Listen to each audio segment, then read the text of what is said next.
Vacciner les enfants. Le petit enfant. Les enfants. Les enfants. Les enfants. Les enfants. Les enfants. Bien sûr, il faudra vacciner les enfants. Vacciner les enfants, oui ou non, selon vous? Alors, je pense qu'il va être nécessaire à un moment donné de vacciner les enfants. Pourquoi?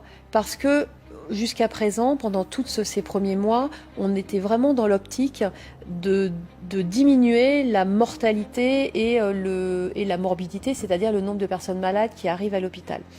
Maintenant, si on veut arriver à retrouver une vie normale, il va également falloir diminuer la transmission. Je pense que les enfants, oui, il faudra les vacciner. C'est moins pour protéger les enfants, qui ont un risque très très faible de faire une maladie sérieuse, grave, mais c'est pour protéger les autres. C'est ce qu'on appelle l'effet altruiste. Je dirais bien sûr. Bien sûr, on attend juste que le vaccin soit homologué chez les enfants.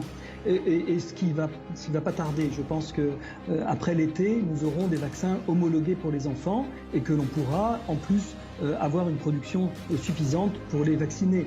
C'est vraiment le réservoir qu'il faut vacciner dès que l'on pourra et dès que le vaccin sera homologué pour les enfants. Homologué voudra dire qu'il y aura eu des essais cliniques qui auront montré leur parfaite innocuité chez le petit enfant et chez le jeune adolescent. Et donc il va falloir attendre ce moment-là, mais bien sûr il faudra les vacciner aussi.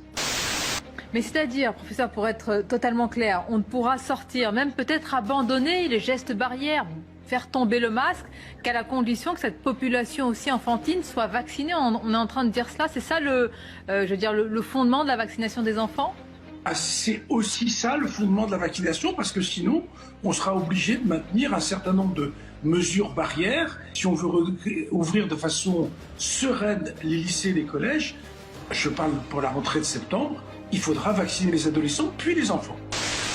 Et toujours dans la campagne vaccinale, l'annonce de nouveaux résultats sur le vaccin Pfizer-BioNTech. Le laboratoire précise que son vaccin serait efficace à 100% chez les adolescents de 12 à 16 ans. Nous sommes en direct avec Damien Mascret. Bonjour docteur, qu'est-ce que changent ces résultats ? Eh bien écoutez, ça veut dire qu'on va pouvoir protéger d'une part les enfants contre les formes graves, même si elles sont rares, on le sait chez les enfants, et puis aussi qu'on va éviter d'avoir un réservoir de coronavirus qui, ça aussi, on le sait, favorise l'émergence de variants potentiellement résistants. Alors on sait aujourd'hui que les données, notamment dans les études en Israël, qu'effectivement la vaccination a une contribution importante dans le blocage de la circulation virale. Et les enfants sont une cible à la circulation par contre. Donc là la question va pouvoir se poser. Est-ce qu'il faut se dire aussi qu'on va vacciner les enfants? Et notamment par rapport à cette question de la fermeture des écoles. Alors que jusqu'à présent, rappelons qu'au-delà en dessous de 18 ans, on se disait on ne va pas vacciner. Ce qui compte, c'est la grammaire dans cette phrase. C'est faudra-t-il vacciner les enfants? Oui.